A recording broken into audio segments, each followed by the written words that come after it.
podem condensar toda uma vida, tecida como trama polissêmica capaz de transmitir simultaneamente numa única narrativa todos os sentidos da trajetória percorrida.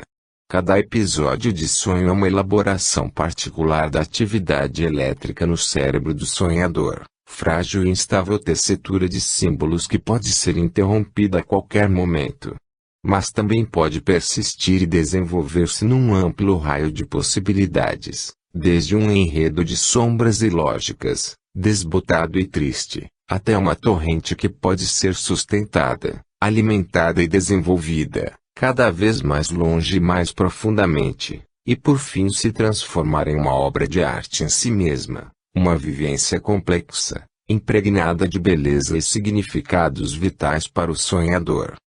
O que aumenta a reverberação elétrica de certas memórias são a emoção e o desejo a elas associados, e por isso as pessoas dominadas pelo medo são acossadas por pesadelos. Cria-se uma cicatriz, um trauma, um atrator de pensamentos negativos, um vale profundo de fortes conexões entre pensamentos tóxicos imbricados uns nos outros. A reverberação converge ali, fermentado fel. Quando o processo passa de certo limiar, o sonho já não consegue sair daquela malha simbólica. Fica preso, ruminando, doendo e aprofundando o trauma. É preciso interromper e buscar escapatória, extravasando a atividade elétrica para outras malhas que ofereçam soluções para a vida. Felizmente existe sempre a possibilidade de uma brecha no desespero, seja pelo sonho libertador e transformador, de benigna satisfação do desejo através do trabalho eficaz, seja pelo sonho que apenas apresenta a satisfação do desejo de forma inexplicada e mágica, sem qualquer trabalho do sonhador para superar as dificuldades, sonho guardião da esperança ainda que desprovido de soluções para os problemas da vigília. Os sonhos frequentemente lidam com a sensação de impossibilidade de alcançar um objetivo, às vezes com um enredo tão rocambolesco que as imagens oníricas podem assumir uma aparência francamente cômica. Um bom exemplo é o sonho em que um homem descia de um ônibus e via um enorme porco branco e peludo acompanhando o veículo. Interpretou que o porco pertencia a um amigo que havia ficado em outra cidade. Resolveu conduzir o porco de volta a casa, mas no meio do caminho perdeu o rumo e já não sabia que ônibus pegar. De repente o porco rolou num barranco, ficou sujo, vermelho, e o sonhador passou a se preocupar com sua devolução, lamentando que antes estava tão branquinho e agora estava naquela condição. E assim foi pela estrada lutando com o porco, puxando e empurrando o pesado animal até chegar a uma lagoa onde o porco se lançou com estardalhaço. Pensou, porco gosta de água, está tudo bem. Mas o bicho começou a afundar. O homem, enfiado dentro d'água, chamando por ajuda, tentava tirar o porco da lagoa, até que finalmente conseguiu. Pensou, só me falta fazer boca a boca no porco.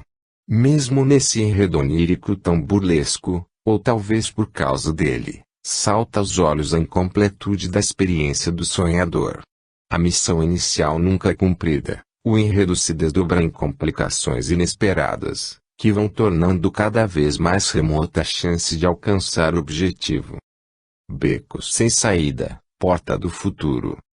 Em seu pior, os sonhos são reverberações profundamente desagradáveis, às vezes úteis para prevenir riscos evitáveis, outras vezes apenas apavorantes. Temer perigos reais e simular possíveis consequências negativas é um comportamento saudável que está na base da sobrevivência e da adaptação. A ampla gama que vai dos pesadelos cinematográficos aos sonhos de ansiedade e frustração compõe a paleta de sonhos dos miseráveis, escravizados, detentos, torturados e condenados à morte. Isso é verdade tanto literal quanto metaforicamente, pois o miserável de amor e o torturado no trabalho operam na mesma chave simbólica dos paras e ser viciados de verdade, com intensidade menor, mas às vezes com as mesmas qualidades de afetos e imagens. No seu melhor, os sonhos são a própria fonte de nosso futuro. O inconsciente é a soma de todas as nossas memórias e de todas as suas combinações possíveis. Compreende, portanto, muito mais do que o que fomos, compreende tudo o que podemos ser. A Biblioteca de Babel, do escritor argentino Jorge Luis Borges, 1899 a 1986, descreve uma coleção de todos os livros possíveis, gerados pela totalidade das combinações ortográficas possíveis, o embaralhamento de todas as letras do alfabeto infinitamente, recombinando e forjando todo o devir. Da mesma forma, sonho é a possibilidade de imaginar os futuros em potencial através de um mecanismo capaz de prospectar a experiência pregressa e formar novos conglomerados psíquicos, juntando ideias antigas de forma nova.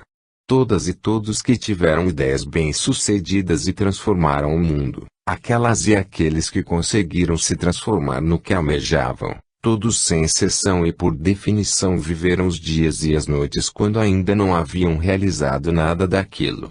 E então sonharam. A meio caminho entre o melhor e o pior, quando a vida não percorre extremos. O sonho é uma colagem mal definida de imagens e ecos desconexos dos múltiplos desejos inacabados. Para a maior parte da massa trabalhadora, no seu cotidiano de acordar cedo e sair para o trabalho sem pensar nos sonhos que teve nem relatá-los a ninguém, acostumada a ir dormir sem planejar nada especificamente para o dia seguinte, não existe o hábito de pedir inspiração aos sonhos, como faziam os gregos antigos e fazem ainda povos caçadores e coletores. Por isso é frequente que os trabalhadores braçais de hoje sonhem com uma mescla de rascunhos mentais, que descrevem mais o momento presente do que as possibilidades futuras. Mas essa dinâmica muda totalmente quando a vida se complica para valer.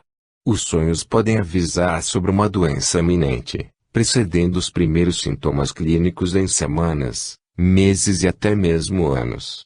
O neurofisiologista norte-americano William Dement, 1928, primeira pessoa a caracterizar rigorosamente o aumento da atividade onírica durante o sono REM, relatou assim sua experiência. Eu era um fumante inveterado. O que começou como uma indulgência ocasional nos meus dias de serviço militar tinha, no início da década de 1960, se tornado tabagismo incessante. Um dia, em 1964, tossi em um lenço e percebi com um calafrio que as pequenas manchas de escarro no pano branco eram de cor vermelha. Procurei um amigo radiologista e lhe pedi para solicitar um raio-x de tórax. No dia seguinte voltei ao gabinete dele, cheio de medo. Nunca esquecerei a expressão sombria em seu rosto enquanto ele me dirigia para a caixa de luz atrás de sua mesa. Sem dizer uma palavra, virou e prendeu o filme de raio-x nela. Imediatamente vi que meus pulmões abrigavam uma dúzia de manchas brancas, câncer. Uma onda de angústia e desespero me abalou. Eu quase não podia respirar. Minha vida acabou. Eu não veria meus filhos crescerem. Isso porque eu não tinha parado de fumar, mesmo sabendo tudo sobre fumar e câncer. Sou completo idiota, pensei. Você destruiu sua própria vida. E então acordei. O escarro sangrento, os raios-x e o câncer haviam sido um sonho incrivelmente vívido. Que alívio! Eu renasci. Tive a chance de experimentar câncer de pulmão inoperável sem ter essa doença. Parei de fumar naquele momento e nunca mais acendi outro cigarro. Para alguns, pode parecer incrível que as pessoas tomem medidas drásticas como resultado de algo que nem aconteceu. Mas o impacto emocional dos sonhos pode ser tão poderoso que é como se houvesse realmente ocorrido. A parte lógica do cérebro acordado sabe que o sonho não era real, mas para a parte emocional do cérebro, o que sonhamos realmente nos acontece. Entre a vida e a morte. O que dá potência ao sonho, tanto perceptualmente quanto em termos das emoções e associações simbólicas envolvidas, é a concentração do desejo. Um conglomerado de formações psíquicas mais coeso, com mais coerência interna, é bem mais significativo e impactante do que a justaposição de um punhado de memórias desconexas. Por isso o sonho era propiciado na antiguidade e ainda é nas culturas de caçadores-coletores, através de rituais e ambientes preparados para levar a mente a sonhar. Mas mesmo sem preparo a mente deflagra sonhos impressionantes quando se trata da luta entre a vida e a morte. A sequência de sonhos a seguir exemplifica o paralelismo entre o conteúdo onírico e a realidade da vigília. Aos 40 anos, um professor universitário andava estressado com as más condições de trabalho de seu departamento e não conseguia aderir como antigamente aos hábitos de atleta que mantivera desde a adolescência. Seu horizonte tingiu-se de cinza depois da perda súbita do pai, um ano antes. Filho único, morava a centenas de quilômetros da mãe. No início do ano fez um check-up médico completo, e nada foi detectado. Embarcou para um congresso científico numa estância perto de Luján, epicentro de grandes romarias católicas na Argentina. No primeiro dia do congresso, pouco depois de almoçar, teve um infarto gravíssimo, com oclusão completa do ramo lateral da coronária esquerda. Urrava de dor, tremia, suava e se contorcia inteiro. Coração em arritmia quase parando, para desespero de todos em volta. Meia hora de martírio esperando a chegada da ambulância, outra meia hora interminável para chegar ao hospital mais próximo. O cateterismo foi bem sucedido e ele foi para o UTI. Na primeira noite, sonhou que estava na sala de casa, cheia de gente. De repente, viu seu pai, sentado do outro lado do cômodo. Ficou surpreso e contente, pois ele sorria, mas no mesmo instante recordou que seu pai estava morto. Desesperado, foi até ele e quando tocou, tudo sumiu. Ele se viu nos corredores do antigo prédio de seu primeiro médico, com elevadores velhos e escuros. Sentindo-se totalmente perdido, acordou. Na segunda noite, sonhou que transava com a enfermeira. Empolgado, via seu rosto sorrindo enquanto dizia, "Te quero." Mas pensou, cara, sou infartado. Eu vou morrer aqui, precisamos parar. Porém ela sorria e ele não parou, mesmo sabendo que poderia morrer. Na terceira noite, sonhou que estava numa terra árida, um solo desértico com sucos criados pela falta de irrigação. Ele jogava capoeira com uma mulher alta e graciosa. 3 pessoas tocavam berimbau, um amigo que o socorreu no momento do infarto e 2 pessoas já falecidas, seu pai e o venerável mestre Pastinha da capoeira de Angola. O jogo com a mulher alta transcorria vigoroso, até que em certo momento ela encaixou uma meia-lua de compasso perfeita. Ele se esquivou por muito pouco e saiu girando. Mestre Pastinha disse, capoeira é tudo que a boca come. O amigo se virou para o sonhador e disse, é a vida. O pai se abaixou e falou para ele, acalme o jogo e volta para a roda. Começam a cantar a canção Pedrinha Mudinha de Aruanda, e ele acordou. O professor se recuperou paulatinamente do infarto. Na noite do primeiro sonho, dominado pela ideia de morte, seu estado ainda era crítico. Na noite do segundo sonho, os sinais vitais já haviam se recuperado bastante. Foi quando teve o sonho que começava em plena libido e depois conflitava com o medo da morte. Na noite do terceiro sonho, a saúde do paciente havia melhorado. O enredo rebuscado e cheio de significados ilustrou a dança com a morte, o golpe quase fatal e os bons conselhos para aceitar o percalço e seguir em frente, encerrados com uma trilha musical de grande repercussão poética, ilustrativa da necessidade de saber-se humilde perante Aruanda, o plano espiritual onde moram os ancestrais. Essa sequência de sonhos tem sentido simultaneamente biológico e psicológico. Assim como o contexto imediato do sonhador tem o poder de elucidar seus sonhos, os enredos oníricos permitem compreender o que se passa em sua vida. Nos anos 1920, entre os indígenas Coaquilta da costa do Pacífico canadense, O antropólogo alemão Franz Boas coletou os sonhos dominados pelos temas recorrentes da caçada, pescaria e coleta de frutos. É fácil supor que os sonhos de nossos ancestrais paleolíticos tivessem expressão bem direta: ser caçado, caçar, engajar-se na corte, conquista e ato sexual, engravidar, parir, oferecer cuidado parental, amar, sofrer, morrer. Os sonhos mais estudados por Freud eram construídos sobre essa base ecológica do sonhar, mas apresentavam muitos outros problemas novos, derivados das castrações libidinais da vida burguesa vienense. Já os sonhos preferidos por Carl Jung eram de outra natureza, em situações limite, quando eventos muito importantes acontecem, emergem sonhos memoráveis, emocionantes e repletos de detalhes. Ao primeiro exame não parecem derivar das preocupações imediatas do sonhador, porque as simbolizam de forma abrangente, mais filosófica ou poética, com ampla perspectiva espacial e sobretudo temporal.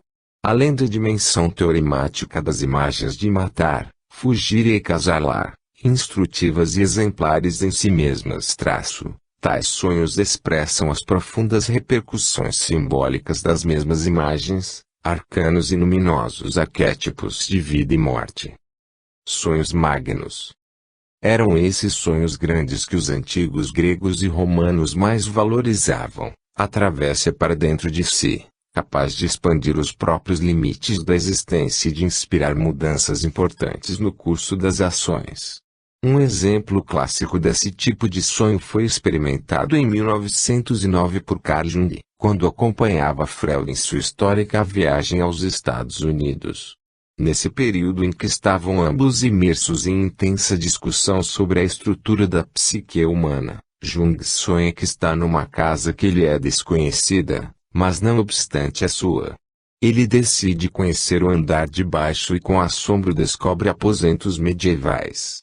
Desce mais um andar e chega a construções romanas que o deixam intensamente curioso. Através de um alçapão penetra as profundezas da casa e percorre um túnel que o leva até uma pequena caverna empoeirada. Nela, encontra resquícios primitivos, pedaços de ossos, cerâmica e 2 crânios humanos. Ao despertar, Jung se deu conta de que a casa era uma metáfora para a estratificação da consciência humana, com níveis mais antigos e profundos representando porções da mente que remontam ao nosso passado arcaico. Esse sonho foi crucial para o desenvolvimento da ideia de inconsciente coletivo como fonte de memórias filogenéticas, instintos, ou transculturais, arquétipos. Mesmo na vida urbana contemporânea, sonhos magnos ocorrem em momentos de grandes alterações das relações com o meio, como na conquista infantil da linguagem e de uma mentalidade bem adaptada ao mundo dos adultos, na corporificação adolescente da necessidade de buscar relações fora do grupo familiar, na descoberta do sexo, na inauguração e repetição da maternidade ou paternidade, nos esbarrões fortuitos com o perigo de morte, no climatério e na transição para a velhice. Nessas ocasiões, os sonhos frequentemente ilustram o espanto com a irreversibilidade do tempo, sonhos que não se ocupam dos problemas cotidianos, mas se surpreendem com a inexorável mutação de tudo, sonhos especiais, míticos, que surgem em faixas etárias específicas mas também podem ocorrer em qualquer momento da vida tocado diretamente pela lembrança da finitude, sonhos que evocam memórias arcaicas de ciclos arquetípicos, e, mesmo vestidos com o figurino das impressões cotidianas, marcam as grandes passagens simbólicas em nossa caminhada incerta de ser, talvez procriar e finalmente desaparecer. Até aqui discutimos uma variada amostra de relatos de sonhos para demarcar as amplas fronteiras do fenômeno onírico. O próximo passo é começar a compreender os mecanismos que permitem aos sonhos refletir os problemas do sonhador e oferecer possíveis chaves para sua resolução. 5. Primeiras imagens. Para entender como nasce e se desenvolve a mente humana lembradora do passado e imaginadora do futuro, é preciso compreender de que forma o enredo onírico se transforma do bebê ao idoso, passando pela criança, pelo adolescente e pelos distintos matizes da idade adulta. Embora um adulto em geral já tenha sonhado milhares de vezes na vida, poucas pessoas se lembram de quando sonharam pela primeira vez. Tente se lembrar de seu primeiro sonho. É quase certo que ele aconteceu após os 3 anos de vida, no umbral do uso da gramática e da sintaxe. Se os sonhos existem antes disso, ninguém costuma se lembrar. O registro de sonho mais antigo que guardo vem dos 4 anos de idade e consistiu em uma clássica satisfação do desejo. Na vida real eu desejava um tipo de velocípede e no sonho foi justo o que ganhei de presente dos meus pais. O sonho foi uma delícia, mas até hoje me lembro da enorme decepção que senti quando despertei e percebi que era ilusão. Vivência comum a toda gente, lembrada com nostalgia nos versos do poeta espanhol Antonio Machado, 1875 a 1939. Era um menino e sonhava com um cavalo de cartão, mas quando os olhos abriu, o cavalinho não viu. Os enredos oníricos se desenvolvem com o tempo, conforme amadurecem a percepção, a motricidade, a linguagem e a socialização. Quando exatamente começamos a sonhar? Primeiras sinapses. Essa pergunta aparentemente simples se revela complicada quando levamos em consideração o fato de que o cérebro muda bastante ao longo de toda a vida. Embora o cérebro do feto esteja praticamente formado na 30ª semana de gestação, grandes mudanças continuam a ocorrer depois do nascimento. Durante o desenvolvimento perinatal são formados mais neurônios e conexões sinápticas do que em geral se encontra num cérebro adulto. Isso ocorre porque o amadurecimento cerebral inicialmente é dominado pela proliferação de neurônios e sinapses, mas depois passa a envolver cada vez mais a morte neuronal e a poda sináptica, havendo redução da espessura cortical entre a infância e o final da adolescência.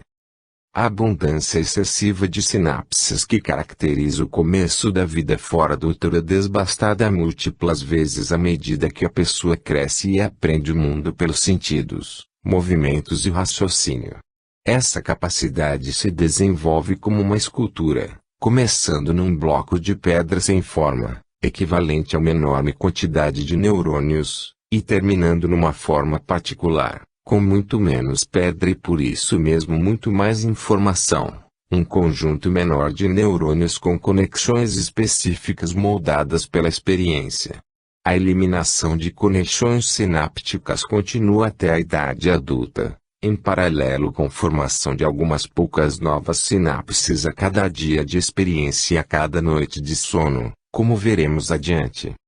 Para avançar esse raciocínio é importante examinar em mais detalhes o que são as sinapses. Embora certas conexões entre neurônios ocorram por contato direto entre suas membranas, permitindo o fluxo de íons entre células adjacentes através de sinapses elétricas, grande parte das conexões se dá por sinapses químicas, que ocorrem em aproximações especializadas entre as membranas de 2 neurônios, que não chegam a se encostar no minúsculo espaço da fenda que separa os neurônios. A liberação de moléculas neurotransmissoras cria conexões químicas entre eles, passando sinais de uma célula a outra através da substituição transitória do impulso elétrico pela difusão de substâncias como glutamato ou a dopamina. De modo geral, sinapses envolvidas na realização de comportamentos bem-sucedidos são fortalecidas, enquanto sinapses ativadas por comportamentos mal-sucedidos são enfraquecidas. Boa parte desse processo de consolidação do aprendizado acontece durante o sono, razão pela qual as crianças dormem muito mais do que os idosos. Bebês normalmente passam a maior parte do tempo dormindo, dedicando mais tempo ao sono REM do que em qualquer outro período da vida. Bebês sonhadores. Entrevistas com mães e pais de bebês revelam frequentemente a opinião de que eles sonham desde recém-nascidos. Observando com cuidado as expressões faciais e movimentações corporais de um bebê dormindo, é possível discernir não apenas quando estão sonhando, mas muitas vezes que tipo de afeto domina aquela atividade mental. Sorrisos, muxoxos e caretas são frequentes, sugerindo a presença de emoções. Grávidas chegam mesmo a deduzir em que momentos os fetos podem estar sonhando dentro da barriga, durante períodos de agitação motora. Se mães e pais têm certeza de que seus bebês sonham, a ciência é mais cética. O principal entrave para investigar o conteúdo dos sonhos da infância vem do agravamento máximo, na fase pré-verbal, da dificuldade inerente a qualquer estudo dos sonhos, dispor apenas de sua elaboração secundária. Se a matéria-prima desse tipo de estudo é sempre uma narrativa posterior e realizada por uma pessoa desperta, editada de modo mais ou menos consciente para preencher lacunas e aumentar a consistência interna, como saber o que de fato foi experimentado pelo sonhador nos recônditos de sua própria mente.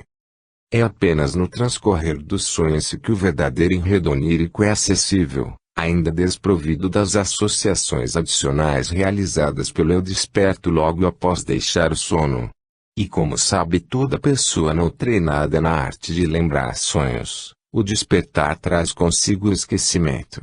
Se mesmo o próprio sonhador tem dificuldade de lembrar com fidelidade os eventos experimentados durante o sonho, pesquisar sonhos de outras pessoas exige o exame de narrativas de segunda mão, só acessíveis pela linguagem. Se não tem linguagem, podem os bebês descrever seus sonhos? A demonstração convincente de que bebês adormecidos vivenciam realidades subjetivas é possível. Por mais abstratas que pareçam, essas perguntas merecem ser enfrentadas. Afinal, entender a gênese dos sonhos talvez seja um passo fundamental para decifrar como surge e se desenvolve nossa autoconsciência. Sono ativo, sonho secreto. A tentativa de imaginar o conteúdo e a dinâmica dos sonhos dos bebês requer saber com qual idade o sono REM se estabelece. Nas últimas 10 semanas de gestação já ocorre a diferenciação de sonos quieto e ativo, precursores do sono de ondas lentas e do sono REM. Além disso, sabemos que bebês dormem muito mais do que adultos, em especial no que diz respeito ao sono REM. Nada disso nos permite concluir, entretanto, que os sonhos dos bebês se pareçam com os dos adultos. O tempo passado em sono REM chega a 33% do total em recém-nascidos, mas diminui progressivamente até se estabilizar em cerca de 10% após os 3 anos de idade, um nível comparável ao do adulto jovem. Nessa idade já ocorre alternância regular entre o sono de ondas lentas e sono REM, configurando um ciclo sono-vigília completo. Apesar dessas similaridades, a correlação entre o sonho e sono REM em crianças nem sempre é alta. Não há relatos de sonhos antes dos 3 anos de idade, mas isso não significa que os bebês não sonhem. Se não é possível perguntar direto como sonham, podemos observar seu sono atentamente. Bebês se agitam bastante durante o sono REM, o que pode dar indícios de que seu sonho corresponde a uma rica experiência subjetiva, mas também pode expressar apenas contrações musculares involuntárias, desacopladas de imagens e de emoção. Supondo verdadeira a primeira hipótese, tentemos imaginar os sonhos dos bebês. Primeiros atos e objetos. Nos primeiros 18 meses de vida fora do útero, os bebês percorrem um caminho cognitivo essencial, efetivamente o mais importante da vida deles. Aprendem a usar os sentidos e os músculos. Aprendem a ver, ouvir, tocar, provar, se mexer e se comunicar. Começam a aprender. Aos poucos, tomam forma os objetos do mundo. A infância é o período da vida pós-parto com maior plasticidade neural, isto é, com maior maleabilidade das sinapses. Mesmo assim, por todo esse tempo, os bebês dependem do cuidado materno para sobreviver. Da mãe vem o primeiro objeto do mundo a ser representado, a primeira fonte de alimento material e psíquico, a primeira corporificação da recompensa, o gatilho original da libido, um seio cheio de leite. A fragilidade do bebê humano é extrema. Nunca mais, até chegar à idade do ancião, o ser humano volta a experimentar tanta debilidade e dependência. E no entanto é essa debilidade que lhe permite, quando saudável, amado e bem cuidado, atravessar o período de maior plasticidade neural, a infância, entrega descuidada e inocente descoberta do real. O contato inicial com a realidade além da placenta, na hora do parto, inaugura um festival de experiências novas e inicialmente amorfas, pois o próprio aparato de percepção é imaturo. Portanto, as sensações dominantes nos sonhos dos recém-nascidos só podem ser primárias, tais como fome e saciedade, percepção de umidade, temperatura, sons e imagens de alto contraste, localização dos toques na pele, sensação da gravidade e das posições da cabeça, do tronco e dos membros. O desenvolvimento do enredo onírico. Existem sonhos característicos de diferentes idades. Os sonhos das crianças são mais assustadores, deliciosos ou banais do que os dos adultos. Existem diferenças substanciais entre os relatos oníricos de meninas e meninos. Em que medida a capacidade de sonhar se relaciona com o desenvolvimento intelectual e emocional?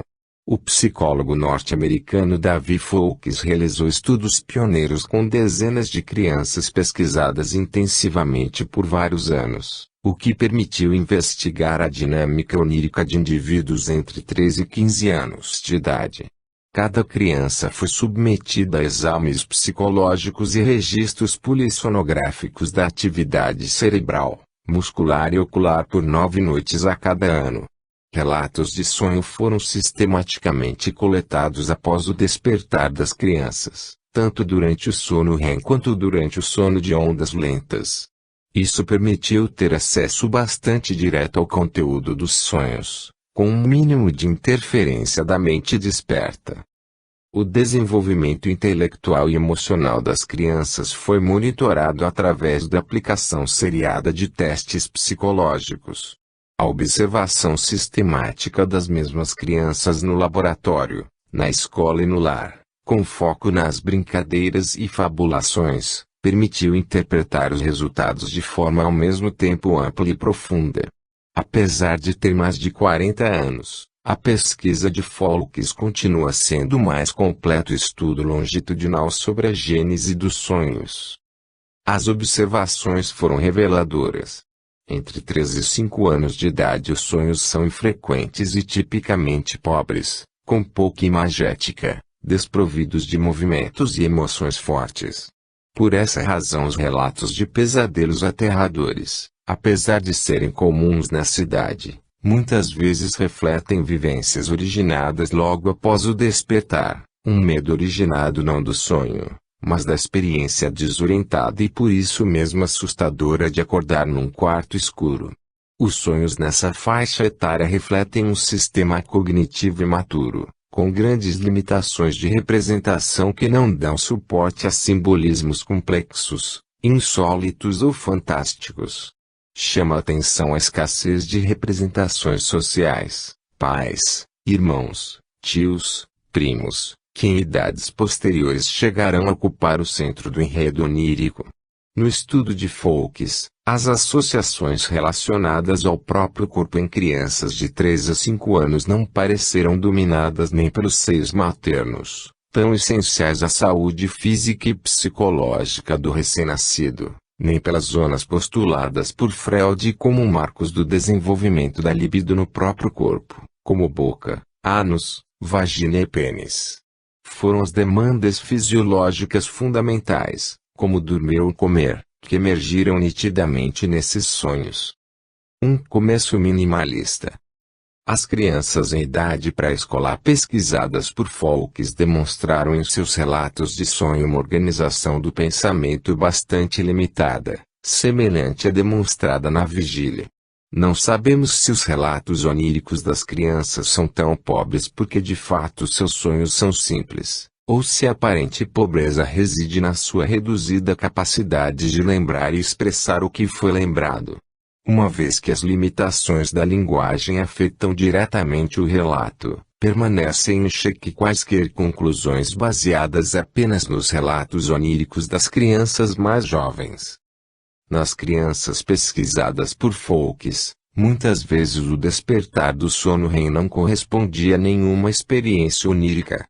Quando esta ocorria, costumava ser a descrição de uma cena simples e estática.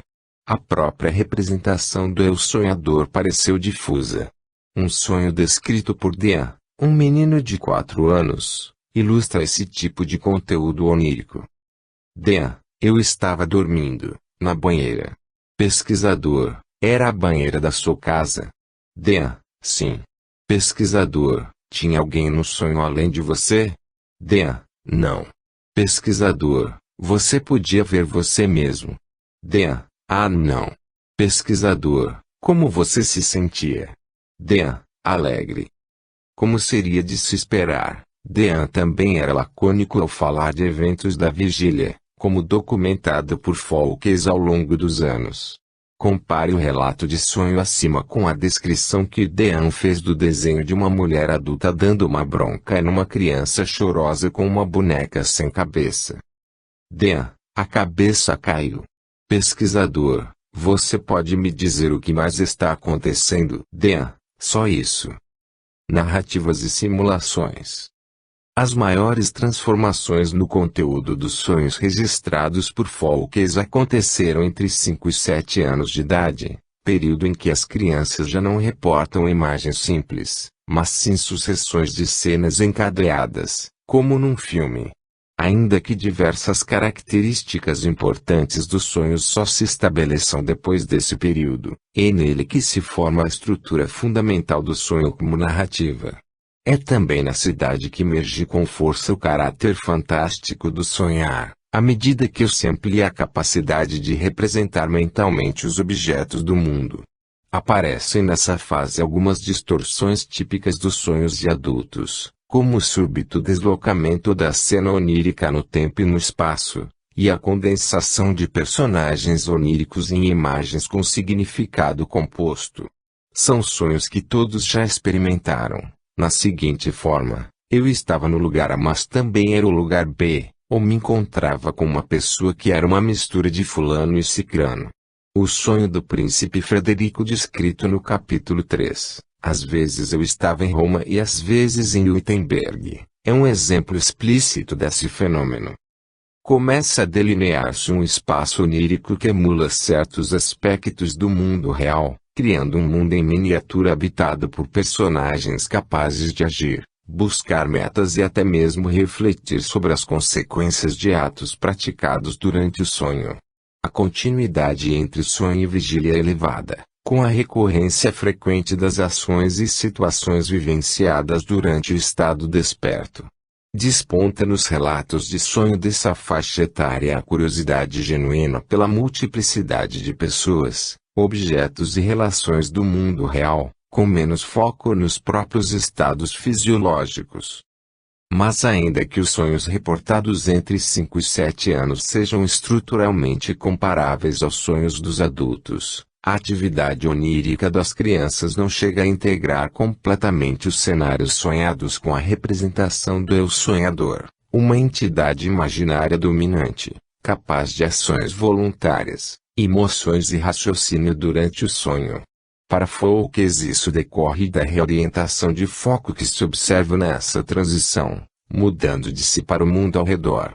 Diferentemente dos sonhos de adultos, os sonhos de crianças nessa faixa etária frequentemente têm como protagonistas animais e pessoas da família. É como se a representação do eu sonhador ficasse em segundo plano durante esse período específico de maturação do sonhar. Embora de forma geral os conteúdos dos sonhos de meninos e meninas sejam semelhantes, nessa fase surgem pela primeira vez algumas diferenças específicas. As meninas de 5 a 7 anos reportaram mais sonhos com interações sociais do que os meninos, com mais desfechos felizes e resoluções de conflito. Por outro lado, os meninos reportaram mais sonhos com personagens masculinos desconhecidos do que as meninas. Eles também reportaram mais sonhos com animais. Embora ainda não existam estudos exaustivos comparando diferenças de gênero nos sonhos coletados em distintas culturas, As pesquisas sugerem que as diferenças entre os sexos descritas por Foucault podem ser generalizadas. Ainda assim, é provável que as diferenças reflitam a estabilidade das discrepâncias nas experiências de meninos e meninas em diferentes culturas, mais do que uma distinção biológica. Crianças de 7 a 9 anos já percorreram grande parte do percurso para adquirir plena competência onírica. É tipicamente nessa fase que se estabelece a representação ativa do sonhador. Tornam-se prevalentes os sonhos em primeira pessoa. Cresce muito a proporção de relatos de sonhos obtidos após o despertar do sono REM, mas curiosamente as crianças nessa idade também podem sonhar durante o sono de ondas lentas. A estrutura narrativa se torna mais complexa e começa a evocar afetos específicos, com leve prevalência de sonhos agradáveis. O menino Dean, que aos 4 anos de idade relatou apenas 2 sonhos ao ser despertado do sono REM, aos 9 produziu 11 relatos de sonho. O aumento de complexidade é notável. Dean, nós éramos plantadores de árvores e fomos para esse lugar e plantamos uma árvore. E no dia seguinte nós voltamos e a árvore já estava crescida. Então plantamos mais, e todas cresceram e começou um incêndio na floresta, mas as árvores não queimavam. Nós fizemos mais florestas e uns homens vieram cortar a madeira para fazer lenha, mas a madeira não queimava. Então eles falaram para a polícia que eles plantavam árvores, mas elas não queimavam. Expansão de repertórios.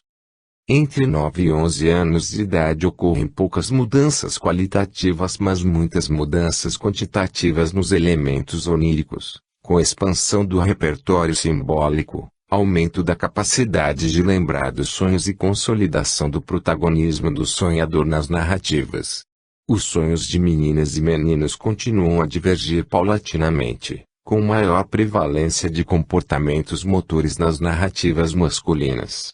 Os sonhos se tornam mais idiosincráticos no início da pré-adolescência, passando a refletir menos os traços gerais característicos da faixa etária do que a personalidade específica de cada sonhador. Começam a ganhar mais importância as emoções e expectativas do sonhador. E então, no fim da pré-adolescência, entre 11 e 13 anos de idade, os sonhos passam por seu segundo grande amadurecimento. A capacidade de lembrar-se dos sonhos e a prevalência de sonhos durante o sono REM se estabilizam em níveis semelhantes aos dos adultos. Tornam-se evidentes nos sonhos dessa faixa etária as diferenças individuais de caráter, repertório intelectual e habilidade social. Observa-se um maior equilíbrio nas emoções sonhadas, com ocorrência equivalente de afetos positivos e negativos.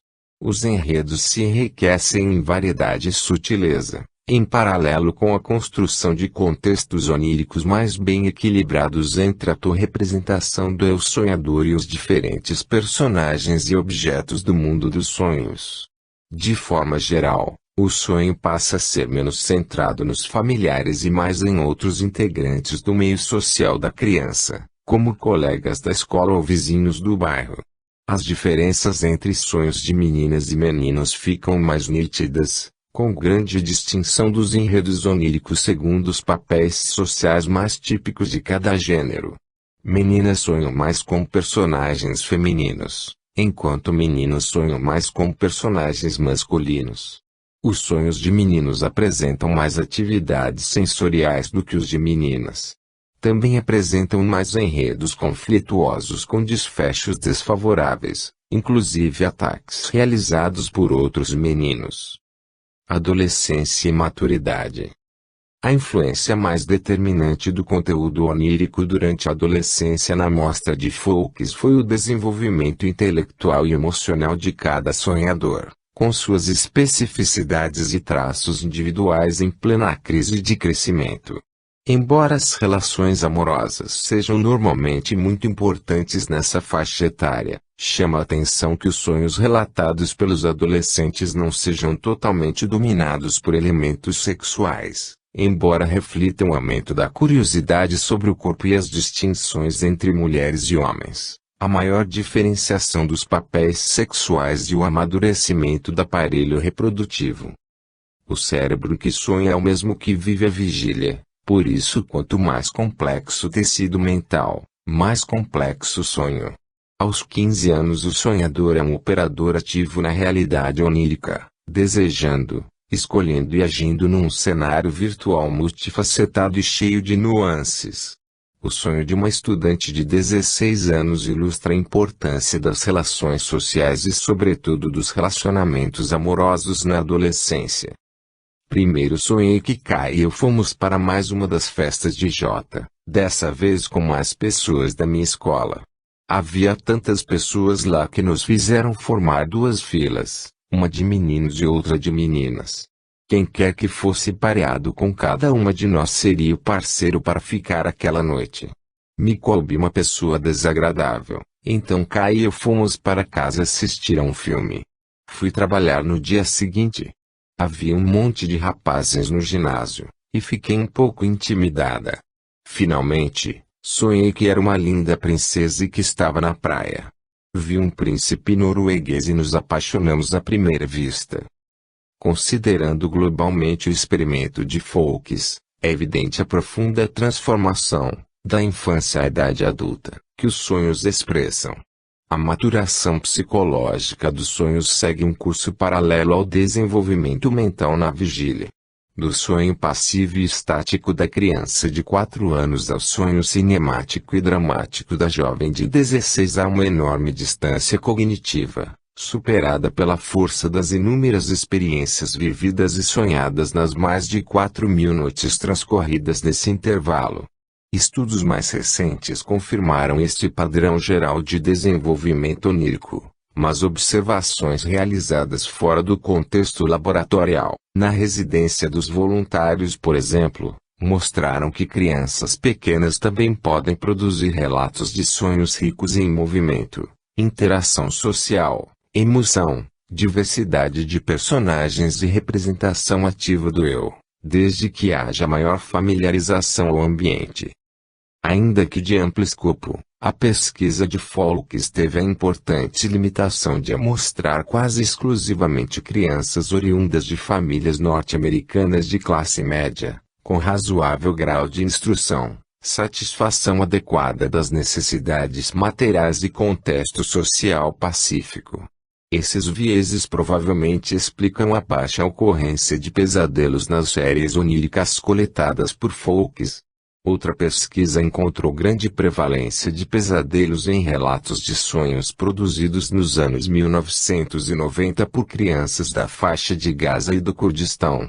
Submetidas cotidianamente aos altos níveis de estresse que caracterizam a guerra, as crianças amostradas pelos psicólogos finlandeses Antti Revonsuo e Katja Valli, da Universidade de Turku, mostraram forte continuidade entre vigília e sonho, com pesadelos intensos e frequentes, violentos e até mesmo bélicos. O contraste foi gritante com os sonhos de crianças jordanianas e finlandesas, que sonharam enredos pacíficos compatíveis com a sensação de segurança experimentada em países sem guerra. Uma pesquisa com mais de 11.000 adolescentes entre 10 e 18 anos de idade mostrou que a exposição à violência produz impactos negativos sobre o sono de adolescentes, especialmente em mulheres. Conflitos, emoções e autonomia. Além da violência física, a violência econômica costuma ter grande impacto sobre a qualidade do sono. Muitos estudos demonstraram a existência de problemas de sono em comunidades de baixa renda. As condições adversas que levam a isso incluem estresse, ansiedade, ambientes inseguros, quartos superlotados e condições desconfortáveis de ruído, temperatura e umidade, entre outros. Famílias de baixa renda normalmente habitam residências pequenas nas quais as camas são compartilhadas e o sono é repetidamente perturbado, devido às diferenças nos horários de trabalho e estudo entre os diversos membros da família. Uma pesquisa com mais de 3.000 crianças de 3 anos de idade mostrou que déficits de sono estão associados a baixa escolaridade materna, superlotação do lar e pobreza. Outra pesquisa com mais de 1,4 mil adultos finlandeses mostrou que a qualidade do sono não foi muito afetada durante a grave crise econômica dos anos 1990, exceto entre indivíduos de baixa renda, que apresentaram pior qualidade de sono, mais insônia e maior uso de substâncias para dormir. Em geral, a redução do tempo de sono é muito mais pronunciada para indivíduos de baixo status socioeconômico, chegando a inacreditáveis 3,8 horas por dia em algumas ocupações. Um estudo de larga escala sobre problemas do sono em países subdesenvolvidos, realizado com mais de 43 mil pessoas de Gana, Tanzânia, África do Sul, Índia, Bangladesh, Vietnã, Indonésia e Quênia, revelou problemas de sono severos ou extremos em quase 17% dos participantes, com grande variabilidade entre os países, de 4% no Quênia a 40% em Bangladesh. O estudo encontrou uma associação consistente entre a alta prevalência de problemas de sono, de um lado, e a baixa escolaridade e baixa qualidade de vida, de outro. O componente social pode afetar o sono diretamente, pois crianças de famílias pobres muitas vezes precisam trabalhar para complementar a renda familiar. Uma investigação sobre os efeitos do trabalho no sono de estudantes entre 14 e 18 anos de idade revelou que jovens que estudavam e trabalhavam acabavam por despertar mais cedo nos dias de semana do que os que não trabalhavam e apenas estudavam, causando uma diminuição significativa na duração total do sono noturno. A correlação entre qualidade de sono e desempenho acadêmico também ocorre em estudantes de medicina. Seja por excesso de trabalho ou estudo ou outras fontes de tensão, o estresse prejudica o sono.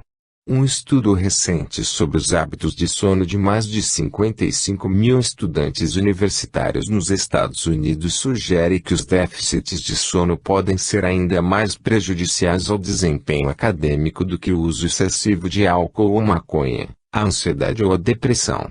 A cada noite mal dormida por semana houve 10% mais chances de abandonar um curso e uma queda de 0,02 na média geral de notas. Transtornos e percursos. Os transtornos do sono na infância, sob condições de conforto e segurança, são em geral de pouca gravidade e rápida resolução. A dificuldade para iniciar o sono e os despertares noturnos são comuns, mas transitórios. A produção de pesadelos pode ser grande entre os 13 e 10 anos, tendendo a decair depois dessa faixa etária. Nos pesadelos das crianças, as narrativas mais frequentes incluem morte de parentes, quedas perigosas ou perseguição por familiares ou desconhecidos.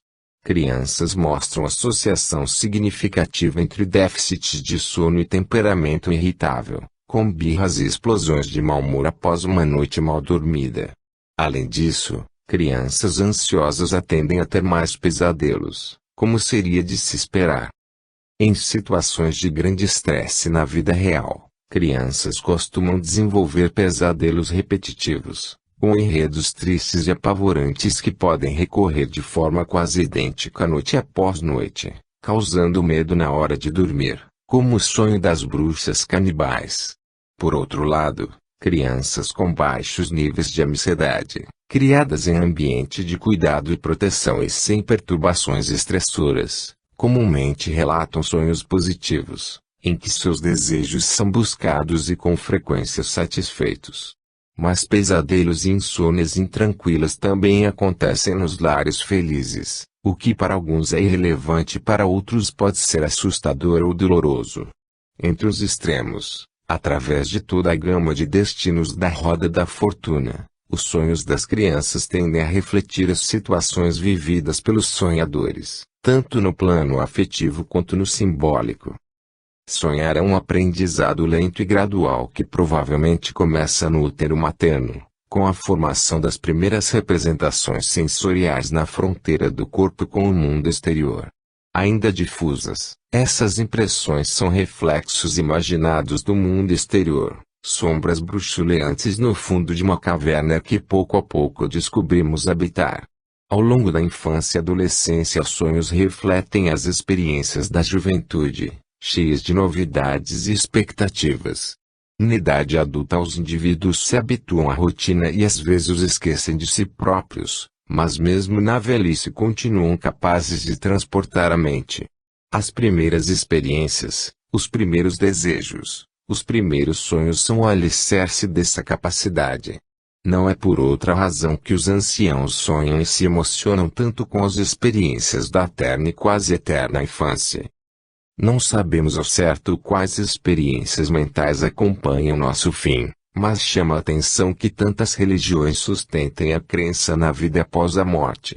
O filme Walking Life, de Richard Linklater, uma incrível narrativa filosófica feita de monólogos e diálogos sobre o sonho, a vida e seu fim, sugere que o processamento neuronal característico da passagem para a morte gera sequências de sonhos cada vez mais abstratos, que correspondem a um tempo psicológico extremamente dilatado.